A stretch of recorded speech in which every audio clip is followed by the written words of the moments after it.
it doesn't feel good to run inside and try to hide behind the eye of the blind. But the eye that will not close sees and knows that it's in all of our hands. So God give us a plan to end man's inhumanity to man. The tears of mourning mothers falling like rain. All die a little bit every time we hear it again. Our prayers are with you, it's just not enough. Standing up for what's before. We don't wanna cry no more.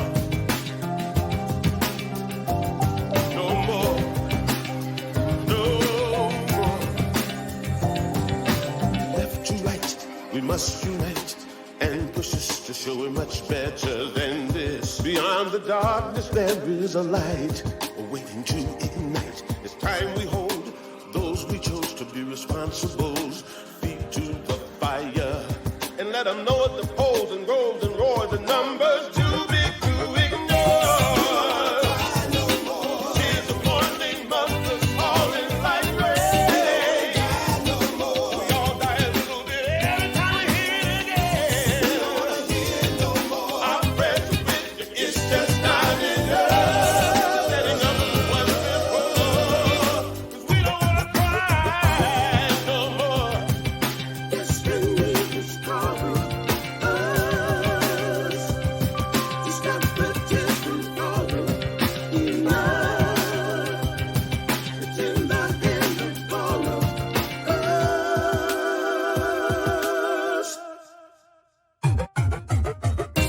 We don't wanna cry no more. Tears of mourning mothers falling like rain. We all die a little bit every time we hear it again. We don't wanna hear no more. Our prayers are with you, it's just not enough. Setting up for what's before. 'Cause we don't wanna cry.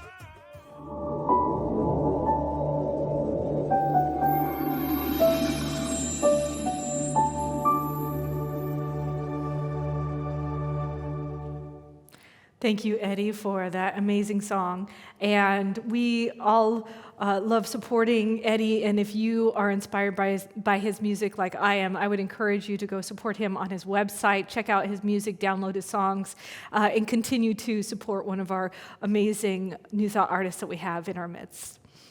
And we have another amazing person that I'd like to introduce to you, and this is a member of our community. It's James Kress, and he's a member of our Thrive Committee. You may not know that we have a Thrive Committee, but we have a whole committee of people that are invested in you thriving.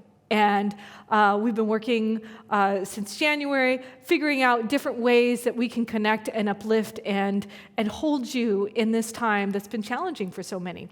So this is one of the first things that we're offering. James Kress wanted to give you a little point of inspiration on thriving in love. And you're going to be able to see more about the Thrive Committee the next couple of months. We're going to be doing some free workshops for you as well. So take it away, James.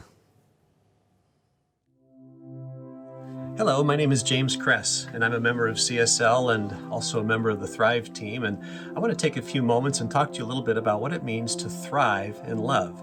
It's a really big subject, but for starters, when we say thrive, it means to grow vigorously, to flourish, to prosper. And so what does growing vigorously and flourishing and prospering in love look like? Well, for starters, I think it's helpful to think about the distinction between love with conditions and love without conditions. You may want to take some time this week and meditate on conditional love and unconditional love. And notice what comes up for you, what fears, what anxieties, what challenges as you think about those two thoughts. Secondly, consider the qualities of a life well loved. When I do that, there's three qualities that come up. Number one, there's nothing to hide. Number two, there's nothing to prove. And number three, there's nothing to lose. Just a free and open exchange of life and relationship. Lastly, pray love, don't pray for love. To pray for love is to imply that there's something lacking, something that's needed from the outside. But to pray love is to connect and draw from the fullness and the completeness and the abundance of love that each of us has in our heart. I really like what Rumi wrote when he said that our task is not to seek for love, but merely to seek and find all the barriers within ourselves that we have built against it. St. Paul said that we hold this treasure in earthen vessels. What is the treasure? It's love. And what's the earthen vessel? Our heart. And he goes on to talk about that it's through the cracks and through the imperfections in these earthen vessels that the light of love shines forth, and also that the light of love comes in. And what that means for thriving in love is that oftentimes love involves heartache. It involves suffering and struggle. And the paradox is that it's in that heartbreak and in that suffering and struggle that love is experienced. And so as you thrive in love, know that as we release expectations of how things should be and love things and love people for how they are, we begin to thrive and flourish and prosper in love. I'm so grateful for our community at CSL and the inspiration that I receive to thrive in love. And I hope this little message has helped encourage and inspire you to thrive a little bit more in your life. Thank you very much for watching. Thank you, James. I'm really invested in thriving in love. And I'm really invested in thriving in freedom. And I ask you today, do you love freedom enough? It was in the 1930s, and it was called the Great Terror. It was the time when millions of Soviet citizens were sent off to labor camps or killed in prison. Joseph Stalin was the ruler, and he made it so that anybody who opposed him would disappear. There's a book that's it writes of this time period of Joseph Stalin, and the book is called The Gulag Archipelago. And in this book, it has real stories of people who were experiencing the Great Terror. And in this story, Alexander Solzhenitsyn recounts how the Bolshevik security arrested millions of Russian citizens, innocent citizens, by secret midnight raids. Basically, they called them blue caps. And blue caps would come in late at night, and they'd bust in somebody's family in their house, and they would search the house and rifle through all of their things, all of their belongings, until they could find something that they felt would make them guilty of a crime. And then they would terrorize the family and pick on somebody in particular to terrorize for hours and hours.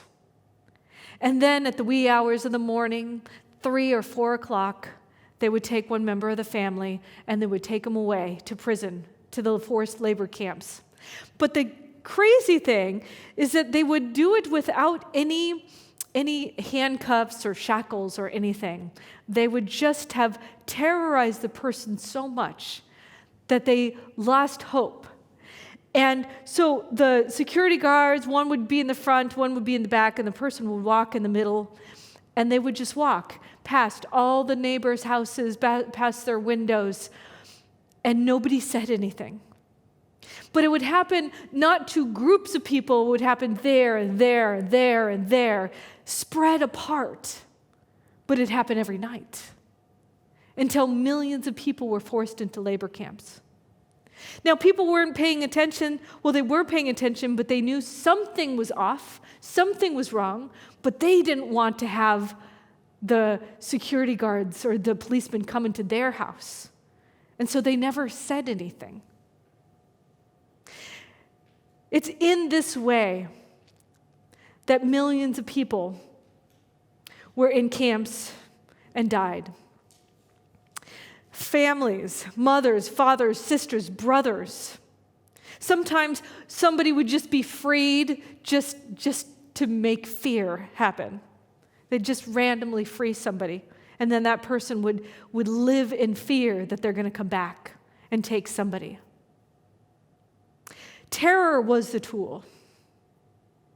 You see, when the enemies of freedom come, they cannot devour an entire people by direct power. They have to divide before they can conquer.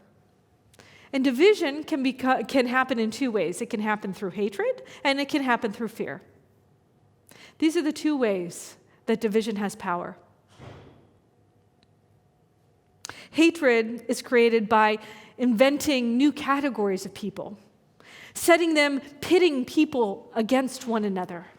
That way, the person who's the ruler doesn't have to do anything. They just get to pit people against one another and let them tear each other apart. And that's the essence of identity politics. It's really interesting that the motto printed on every single one of our American coins is E pluribus unum. And that is e pluribus unum, out of many, one.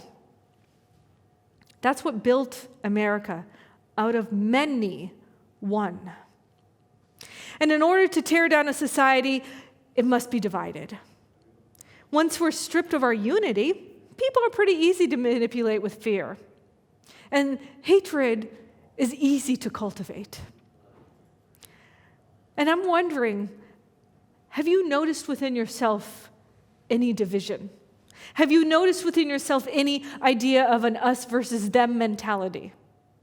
Have you noticed it in politics? Have you noticed it between genders or ethnicities? Have you noticed it? I'm right and you're not. I noticed it in myself when I was on a walk and I was walking along, and I do the same circuit around my neighborhood because there's this big hill around my neighborhood, and so I just do this loop. And on this loop, there's this house, and the house had a sign that was the opposite of my political belief system in their yard. And now I want to say, in my yard is a sign that says, love your neighbor no matter what their beliefs, what they look like, what their skin color is. Love your neighbor no matter what. Okay, so there's this sign in my yard. And then there's this sign that's for the opposite political party in somebody's yard. And I was walking past it, and I have to say, I got really angry at them, and I was feeling very judgmental. And one day, this lady comes out of her house, and she says, "Oh, hello." And I said, "Oh, hi." And she said, "Isn't it a beautiful day out?" And I looked around and I said, "Yes, it is a beautiful day." She said, "We are so blessed to be alive in this beautiful day." And I was like, "Yeah, we are." She said, "Well, you have a blessed day. I'll see you later." And so I moved on. And I recognized all that time inside of me, I had so much judgment against this woman. And here she was, being a kind-hearted, loving human being towards me, no matter what. So one of the best spiritual practices that we have here is a practice called self-awareness. And this is the practice where we align ourselves with our science of mind principles, where we practice being conscious of our own motivations, our own belief systems, and our own thought patterns. And it's a willingness for me to observe myself and to look at my internal and external choices. Self-awareness is the foundation of conscious choice. This is a spiritual practice. So in that moment, I had a moment of self-awareness. Oh, look at that. Look at my belief system that's not serving me. Look at my sign that I think, oh, I'm so good, because I'm like, love everybody no matter what, and then I'm judging them on their sign. But I have to tell on myself because it's important that you know that we're all human. And it's also important for me to say that I had to, in that moment, let go of my judgments. I had to be willing to take a stand for my beliefs. I truly believe that love is at the core of each and every person. And that oftentimes we forget who we are And that's when we behave unlovingly towards each other. It's only because we have forgotten. Or maybe we knew it when we were kids, and so many people tried to teach it out of us. So freedom. One of the reasons I think that freedom has been devalued today is that because it's been redefined. People think that freedom means I'm doing whatever I want, whenever I want. That is true freedom. That's really not something that's worth taking a stand for, in my opinion. Ernest Holmes says, the inherent nature of people is forever seeking to express itself in terms of freedom. That's what he says. So we're ever seeking to express ourselves in freedom. But freedom, true freedom, has not been about doing whatever you want. It's the capacity to do what is right, what is noble, what is just. It's about living up to the high ideals of humanity. And when we're in alignment with love, and when we are harming no one, we are in alignment with freedom. You see, the thoughts that I was thinking in my head were unkind thoughts about the person who had that sign that I disagreed with. And that wasn't in alignment with love. And that caused me to be restrictive in how I was going to behave with this woman, and yet she broke the ice with me. Freedom is also not about our own selfish desires. Freedom is about looking at the humanity as a whole, and seeing how we can be a benefit to everybody. It's really beautiful because we have this global vision at Centers for Spiritual Living. I really encourage you to look it up.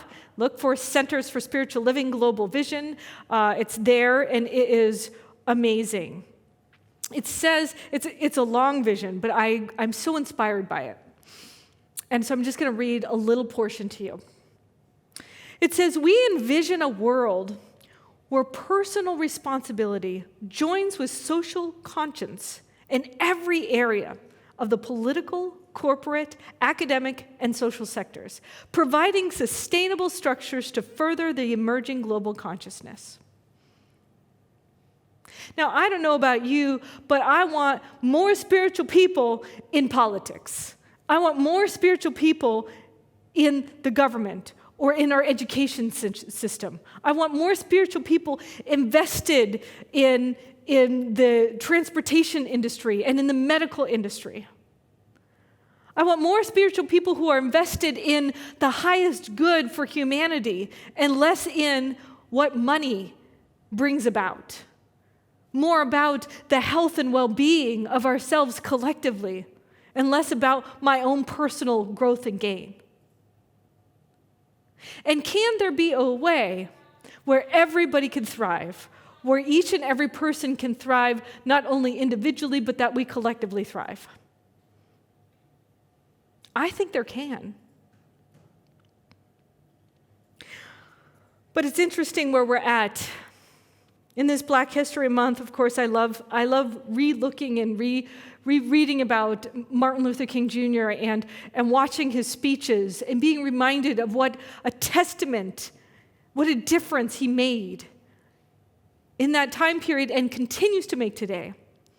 He said, an individual has not started living until he can rise above the narrow confines of his individualistic concerns to the broader concerns of all of humanity.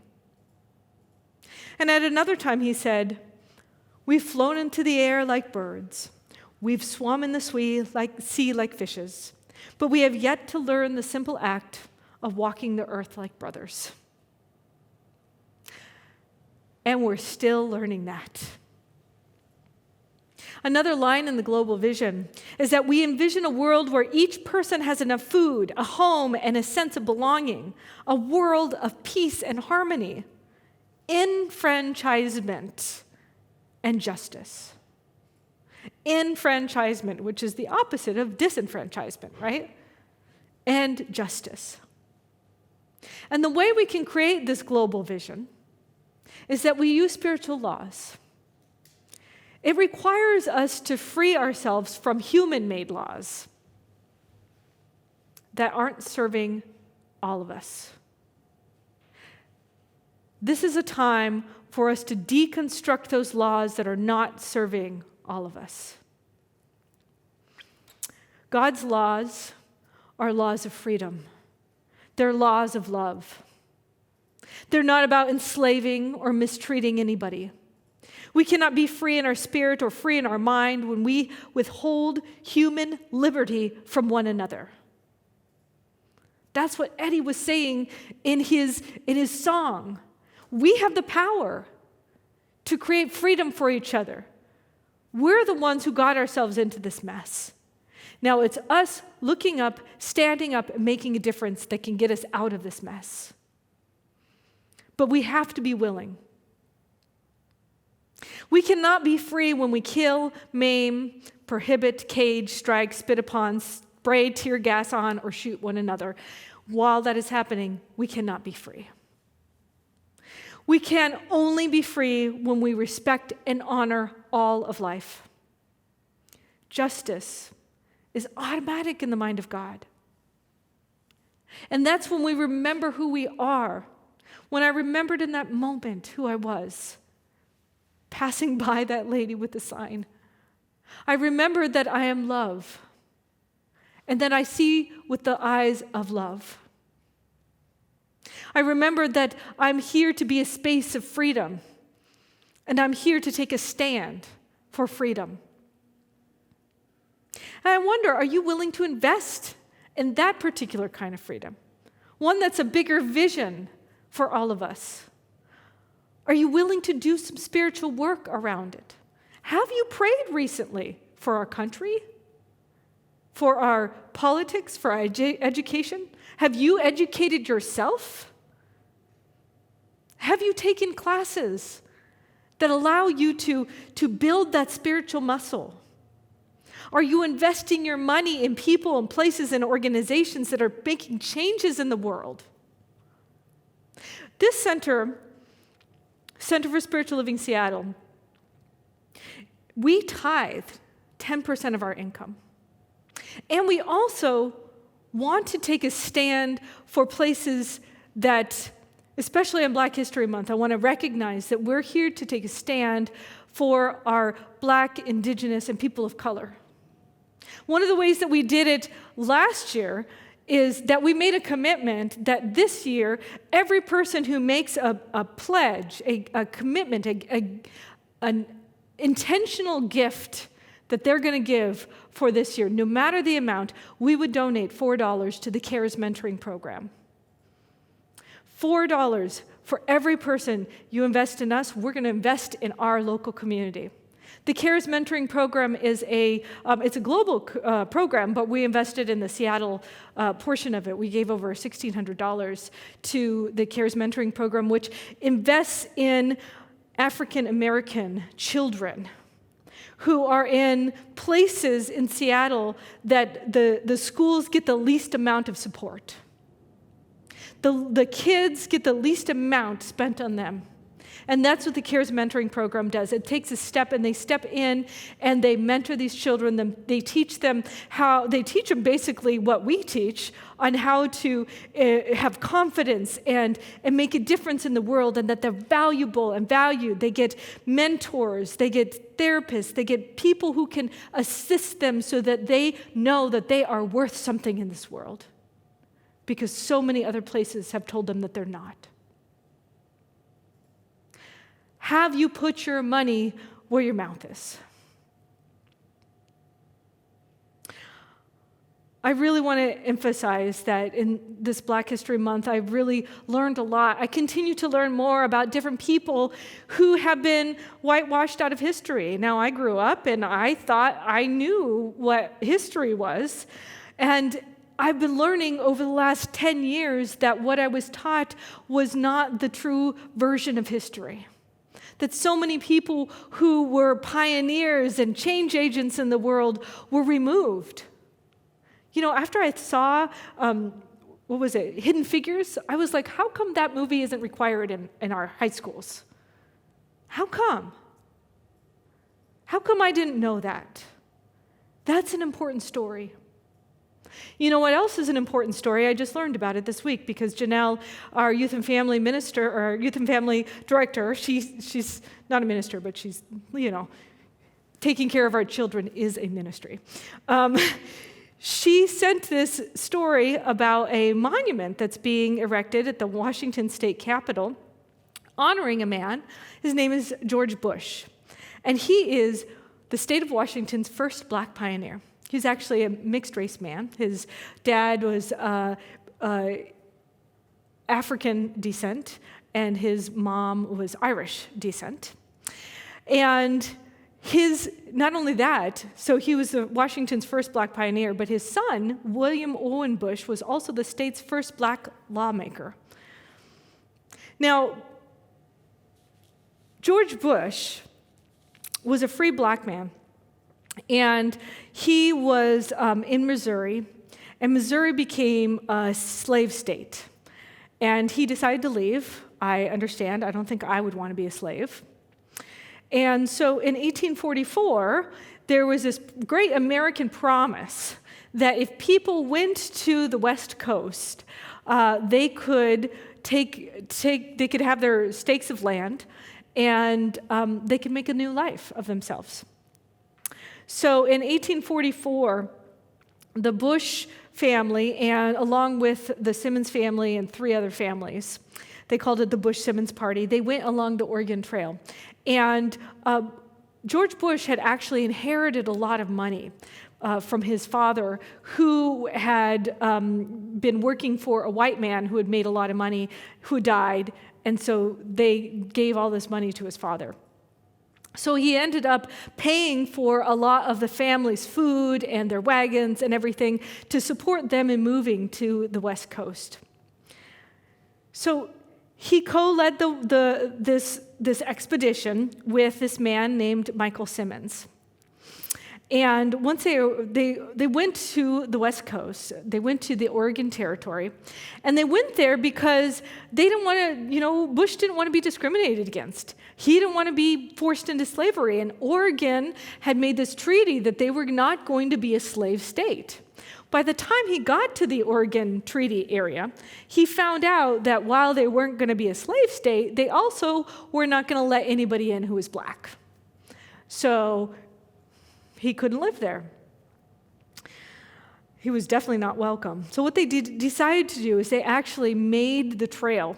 They decided to travel north of the Columbia River, and they did the north portion of the Oregon Trail. They actually, made it. And they went to this place where they wouldn't be experiencing racist laws. So in 1845, they settled along the Deschutes River in the place that's now known as Tumwater, Washington. Bush and his wife began farming what is now known at the time, or was known as the Bush Prairie. He found success and prosperity in his newfound home. He and his wife worked the land as farmers. They raised award-winning wheat. They traded with local indigenous people. They created a sawmill, and they began small logging operations. And in the famine of 1852, they practically gave away all of their food in order for people to not starve. See, the Bushes and the fellow Oregon Trail companions were pioneers. They didn't want to settle for a life where discrimination is the norm, where people are being persecuted. They didn't want to settle for that life. And so they decided to take a stand and move someplace where they could be free. Well, now we know this entire place is occupied and has been occupied. It was even occupied at the time with indigenous people. And he and his family, they cooperated, they collaborated with the indigenous people. I'm not sure if he knew about how the treaty was made 10 years later with the party that made the treaty with all the indigenous people in 1855 in the state of Washington, that the indigenous people were had ceded their land to the United States, and they were promised a whole bunch of things that the United States actually didn't give them. So that's a really unfortunate part of the bargain. But in that time period, that's when, before that, that's whenever George Bush had come to this area, and he was one of the first pioneers. But I think the important message to take is that now we can't go anywhere for freedom. We have to be freedom where we're at. We have to create the freedom for each other. We can't leave and just now be free. We have to actually create the conditions that cause freedom where we're at. So if there is a place right now where you're not feeling free, or you're noticing people around you who might be different than you aren't free, then this is the place where we collectively work together to unify and take a stand for love and freedom. Ernest Holmes said, "Evil is simply a misuse of the law of freedom. Evil will disappear when we no longer indulge in it."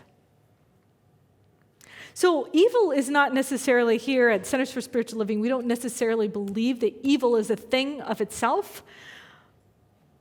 But if we do not live and grow as a human family, where we watch out for each other and we take a stand for each other and we step up when people are being discriminated against, then we're violating spiritual law. See, we're here to respect and honor the interconnectedness of all life. We're here to create a world that works for everyone. We're here to take a stand for love. We're here to be the example of what that looks like. Now, that day when I was walking by that lady's lawn, I was not the example of what that looks like. She was. I want to be more like that. I'm interested in being in a world where kinship with all life prospers. I'm interested in living in a world where we are taking a stand for love. I'm interested in living in a world where people who are different than me, I'm curious, and I ask questions and I learn more, so I can be educated.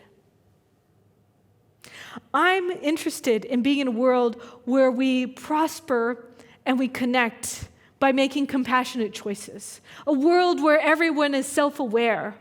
A world where we take responsibility for our actions, but we also take responsibility for collectively what is happening on the planet.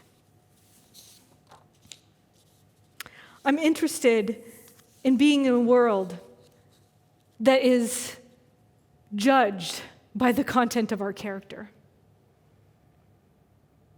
I was reading Dr. Seuss, and I was reading the story called The Sneetches. Now, I don't know if you remember it or if you ever heard this story, but I heard a little bit of backstory first before I tell you the story of the Sneetches.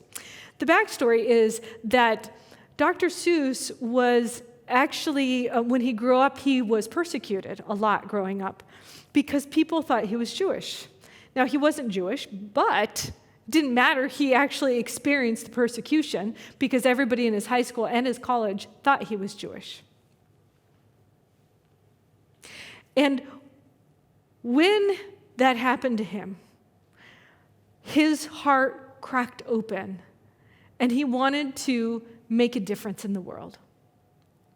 His heart cracked open, and the love poured out, and he decided that he was going to make a creative story about making a difference, and about how what's on the outside is not nearly as important as what's on the inside. So he made this story called The Sneetches. Now, the story is centered around the Sneetches, which are a group of yellow bird-like creatures, and they have like a green star on their bellies. Well, some of them do. Half of them have green stars on their bellies, and then there's the other half of the Sneetches that just have their yellow bellies. So they're like yellow bird creatures, some with stars, some without. Now, the birds with the stars on their bellies, they all decided that they are far superior to the birds to the Sneetches without the stars in their bellies. As a matter of fact, they were very uppity about it. They didn't even want their children to be communicating or hanging out with those yellow-bellied sneetches. They only wanted to be with the green star sneetches. So it's interesting because they were pretty snooty about this. And Dr. Seuss said, those stars weren't so big, they were really so small. You might think that such a thing wouldn't matter at all. But unfortunately, they did matter, and the sneetches with the stars discriminated against those without. As a matter of fact, they never invited the plain belly sneetches. They left them out cold in the darkness in the beaches. So not only did they feel superior, but they had to leave them out in the cold. Poor little yellow-bellied sneetches. Well, lo and behold, there's this man who comes, Sylvester McMonkey McBean. He's basically a greedy entrepreneur, but he sees, hey, I got some issues, and I'm gonna make some money off of that. So he tells the yellow-bellied sneetches that he has a machine that can tattoo that green star on their belly. And for a modest price, of course, he can do that for all of them. And so they jump at the excitement of getting this green star tattooed on them. And they all get the green star tattooed, and they run over to the green star sneetches. And the green star sneetches are like, oh my God, what are we going to do? We cannot have this. We are superior. And now we don't know who's who. And so, of course, Mr. McBean says, well, I have this machine that can take those green stars off of your bellies. And so the green star sneetches were like, we're going into that machine. So they go into the machine, and they get their stars taken off, and they come out, and then, of course, the other ones who had the stars taken out, they're hanging out there with their green stars. Now they are like, well, so things have changed. Now the yellow-bellied sneetches are the best. Well, then, of course, the green star sneetches want to be yellow-bellied. So then they go through the machine, and they get their stars taken off, and it happens, and they go through the machine until they're all back and forth and mixed up, and nobody knows who was originally a green star and who was originally yellow-belly, and what are they going to do except they run out of money. So Mr. McBean, with all their money in tow, leaves them, clears out, and says, oh, sneetches, they will never learn. Nope, you cannot teach a sneetch. But at the very end of the story, the sneetches do learn their lesson. And they decide that it doesn't really matter who has a star and who doesn't. That they were going to look at the interior and find out who the sneetches were. That they had to change their attitudes about the exterior in order to get down to loving each other for who they are. Now, in order for us to change our attitudes, we have to recognize and know that we may be playing a part. We may be wanting that thing that person has, or we may be thinking, I'm so great, I'm so much better. Or we may be thinking that this person doesn't have it all because they're not spiritual enough, or they're not political enough, or they're not anything enough. But we need to get past that. And we need to let go of the prejudice, but find out where it exists in us. You see, change isn't going to happen in this big world unless we're willing to change ourselves. So I would encourage you to see where you can be the change, where you can take a stand for love. There's 3 things that I want you to do. The first thing is I want you to practice self-awareness. Ask yourself, where have I become divided recently? The second thing I want you to do is to become a pioneer.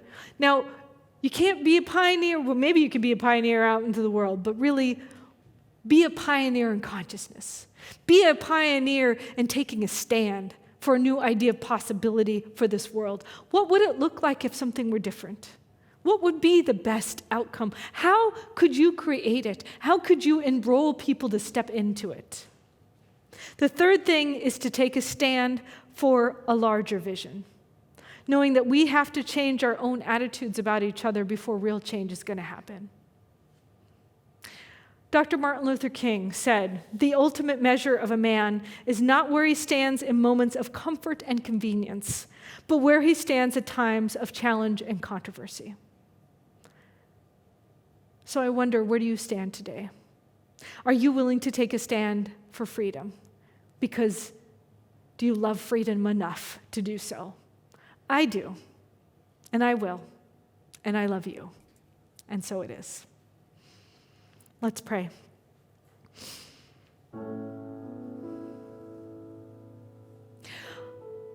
I know that I am a spiritual being having a human experience, but I'm also having a spiritual experience. Because there's this thing called God that created everything. And there's no space where God or Spirit or the universe is not. Therefore, it must be in the space in between you and me. It must be in the space that I can't even see. I know that God is the creator, but I am the co-creator. I get to create and imagine and dream, and the universe gets to support me in those dreams. And today I take a page out of Dr. Seuss's book, where I decide to take a stand for love, where I surrender all of my opinions and my judgments about other people, and I look inside and I say, where is the love? And when I find the love that I know is there because it cannot be gone, I nurture and cultivate it and spread it. I spread it in my relationships. I speak it to the person that I see at the counter at the store. I walk with it in my heart. I use this love when I vote. I use this love as an example of possibility for others, and I take a stand for it. As I continue to surrender to the possibilities, I know that this love guides me onward so that I can take my own individual step as we collectively move consciousness forward, so that we can be the realization of a world that works for everyone, so that we can be the realization of harmony and peace, so that we can be the realization, the fulfillment of God as itself in and through each and every one of us right here and right now. I am that fulfillment. You are the fulfillment. We are the fulfillment of God's love right now. And whenever I feel that love, I feel the freedom that it gives me. And so I just surrender into that freedom, knowing it's taken all my burdens away, that I can be in the space and act in the space and stand in the space of love right here and right now. And I'm so grateful. So I let it go and let it be, and so it is.